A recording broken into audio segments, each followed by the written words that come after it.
I do not intend to raise any taxes in my term as governor. My tax plan, which again is designed for job creation, is to make our tax rate more competitive. And so my plan is to focus on reducing the state individual income tax, which is the highest in our region at 7%. And we start with the middle income, which is those making $20,000 to $75,000 in round numbers, lowering it a full percentage point from 7 to 6 or 6 to 5, wherever you fall within that category. Mr. Ross points out that it doesn't cover anything for those making less than $20,000. No one, even those making less than $20,000, will have their taxes increased, but you've got to start somewhere with a specific starting point, and the middle income folks are the ones that have been squeezed. And they're the ones that we want to be able to start with reducing those rates, because the 20,000 and under are already at a very low rate. We want to get the 7% rate down and the 6% rate down so we can be competitive with our surrounding states. Mr. Ross has a tax plan, but his goal is not to lower the high marginal rates in Arkansas. And besides the fact mine costs $100 million of recurring revenue, his costs $600 million in recurring revenue. Who's going to support education? Who's going to be able to fund the necessary needs of our state? Mine is a prudent plan, as Governor Beebe has indicated. Boy, you talk about a target-rich environment. When you start talking about taxes and which ones you're going to reduce, and certainly I'm not going to increase any, I think you have to start with the income tax. It is the most regressive. It does the state the most damage. And I would eliminate the income tax, both the personal and corporate income tax, as quickly as possible. I would not offset its loss with any additional taxes to make up for the money that's lost. I believe the state of Arkansas can eat that and not suffer. We will be able to reduce the taxes and the spending at the same time. There is corporate welfare. Everybody talks about welfare costs, and corporate welfare in Arkansas is about a third of what I'm talking about. If you do away, the folks at the Advanced Arkansas Institute say, if you do away with corporate welfare, you're a third of the way to eliminating the income tax. You can then go to other areas that can be cut without harming anyone. You can reduce or do away with any board or commission that can't justify its continued existence based on the health and safety of voters and residents in Arkansas. The legislature will have to help. The governor can't do it alone, but if we get a libertarian governor and enough libertarians in the legislature, I trust, and you can trust, that there will be dramatic change on the tax front.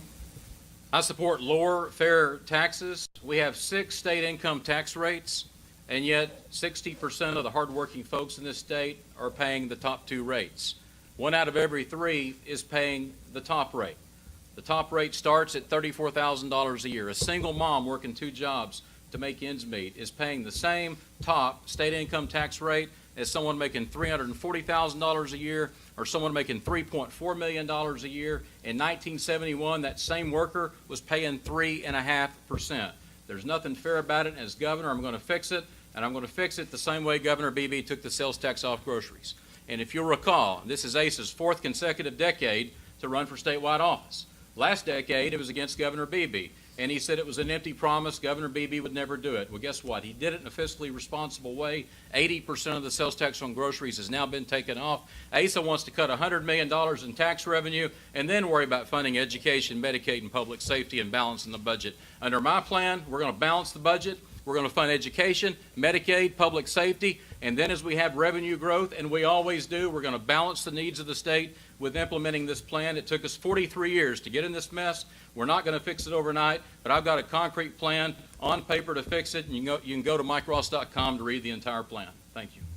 I've read the Hutchinson plan and the Mike Ross plan, and Mike Ross makes a lot of really, really good points, and I think he has substantially the better plan, but here's the big difference I have with him, is that the upper tax bracket, he wants to cut taxes on people who are making the most money.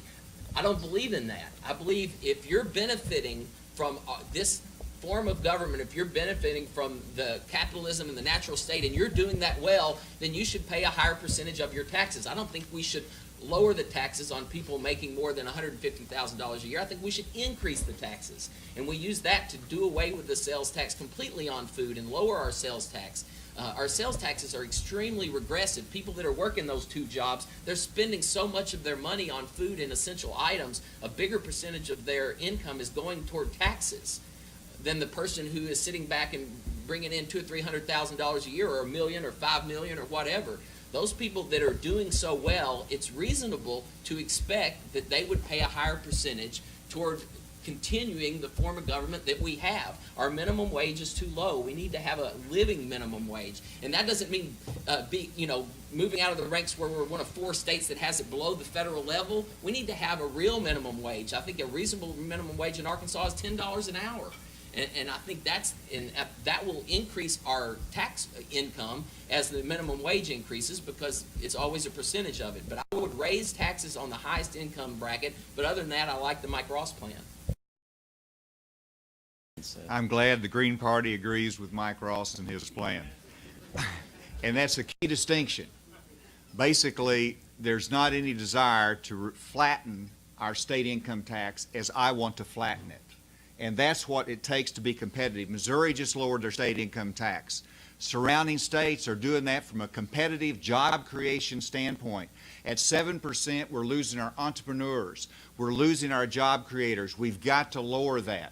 And to be credible in a tax plan, you've got to have a starting point. I've announced my starting point, That's $100 million, time, and we can do it. Well, I don't know why everybody up here is mad at somebody. I mean, is it the middle class that we're going to help? Is it lower class? Are we going to rip the rich? Do away with it. No income tax is fair to everybody. It avoids the need for an increase in the minimum wage because everybody gets a raise. The first day that the income tax, or first payday after the income tax is done away with, everybody moves up the ladder, and they do so without knocking anyone else down. The minimum wage and so many government programs don't help. Asa, his tax cut plan does nothing to cut taxes for 40% of the hardworking folks in Arkansas. It's a travesty that 40% of the hardworking folks in Arkansas earn less than $20,400 a year. And I've even heard him say that oh, well, don't worry about them. There's other government programs to help them. If anyone, I don't believe anybody in this room believes that people who are working and earning less than $20,400 a year do not have it rougher than most of us in this room today. And I find his comments on that appalling, and I think it shows how totally disconnected he is from working families in Arkansas. I think it's important to debate these issues, and I think it can be debated in a way in which we discuss the issues instead of attack, and I wish we would do more of that, and I think that's where having more people at the table hopefully will make a more civilized debate, because I think that's how we make decisions. You know, you want to hear both sides. Frank Gilmer and I couldn't disagree more about this issue, but I think it's important for people to hear both sides of the issue so they can draw their own conclusions.